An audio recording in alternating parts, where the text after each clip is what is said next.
Minsan, naisip mo na ba na may sikreto ba talaga para yumaman?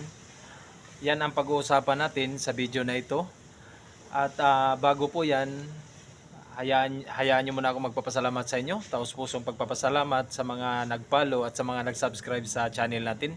At ganun din sa mga hindi nag-follow at hindi nag-subscribe sa channel natin. Maraming salamat po sa inyo. Sisikapin kong makapagbigay na sa inyo ng mga magagandang business idea, payo para sa pag-unlad ng buhay at sa mga pamamaraan kung paano umahon sa kahirapan. Gagawin ko ito ng tuloy-tuloy hanggang sa abot ng aking makakaya, okay?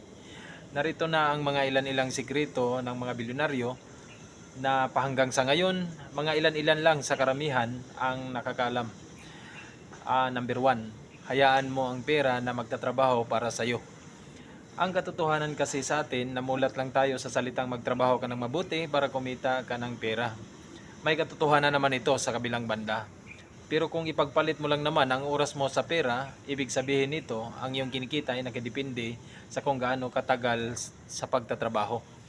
Ang mga mayayaman sa simula pa lang, alam na nila na hindi kayayaman kung hardworking ka lamang.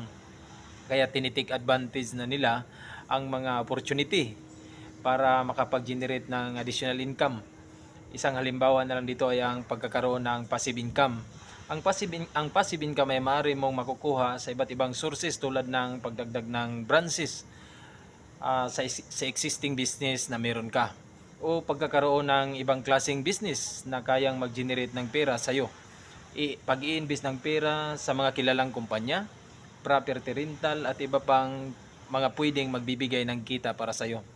Mas linawin pa natin ang salitang hayaan mo ang pera na magtatrabaho para sa iyo. Ganito po yan. Kung palagay natin ikaw ay isang balotero, ito yung nagtitinda ng balot, 3 taon na karanasan sa pagtitinda ng balot, gamit ang oras mo at ang sipag sa pagtitinda.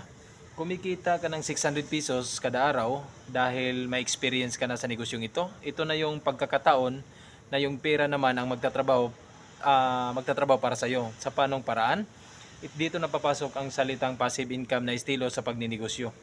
Mag-hire ka ng 5 tao na tulad mong masipag, may dedikasyon sa trabaho, na kayang kumita sa tulad ng kinikita mo. Ang mga taong ito ay hardworking o hardworking talaga at wala silang inaasahan maliban sa trabaho nila. Pwede mo silang pasahuran ng tig 400 kada araw. So kung nasa probinsya ito, sapat na ang pasahod na ito. So sumatotal sa bawat tao may 200 pesos na kada araw na papasok na kita para sa iyo. So total of 1,000 pesos. Sila lang naman ang nagtatrabaho nito. So malinaw na kung paano magtatrabaho ang pera para sa iyo. Number 2, wag kang magpa-impress sa ibang tao. Pansinin mong mabuti ang mga mayayaman ay hindi nagsasayang ng oras at kanilang pera para magpasikat dahil lubos nilang nauunawaan na ang pagyaman ay hindi isang kompetisyon o karira. Dahil alam ng mga tunay na mayayaman na kung ano ang value nila, kaya hindi na kailangan na magpakita ng kanilang yaman at magpapakilala kung sino sila. May kasabihan nga, bago ka magpa-impress sa ibang tao, isipin mo muna ang mga taong umasa sa iyo. At sa katunayan, ang totoong mayayaman, hindi ito yayaman kung ginagastos lang nila ang mga pera nila para sa kanilang luho, para magpayabang lang o makipagkompetisyon sa kanilang kapitbahay na kakabili lang ng bagong sasakyan. Hindi ko naman sinasabi dito na kung yumaman ka na, magbibisikleta ka na lang, magkakaroon ka rin naman ng sasakyan. Nakadepende na lang ito sa yaman mo. Huwag lang yung magyayabang ka lang para sabihin na mayaman ka. Kaya tuloy ang pangarap, working smart lang para maabot mo ito. Number 3, hindi mo ito kayang gawin na mag-isa. Ang mga mayayamang tao ay naintindihan nila, hindi nila alam ang lahat. Marunong silang tumanggap ng pagkakamali dahil alam nila ang kanilang limitasyon pagdating sa pera at sa pagpapalago nito.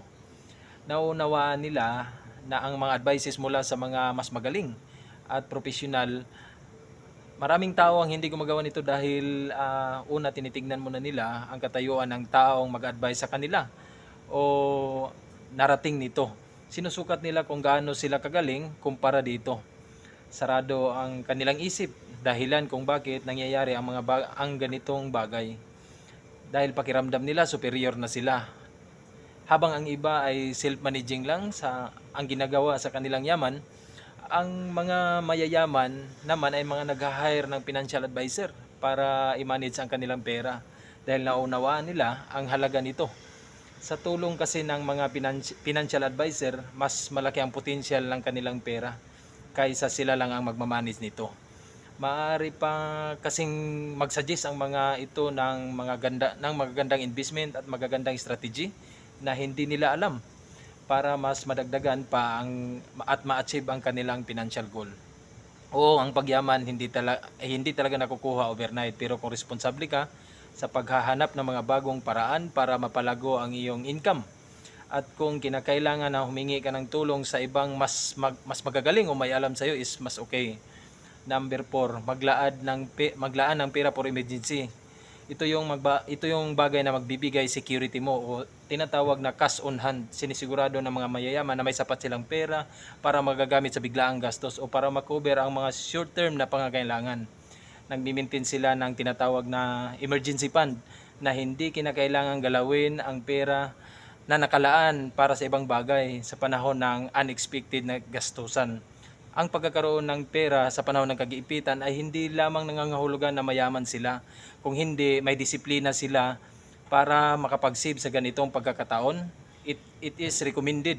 Pero hindi mo ito itatabi sa isang bagsakan lamang. Kailangan mo lang magtabi para dito kung sasahod ka or sa tuwing magkakaroon ka ng pera.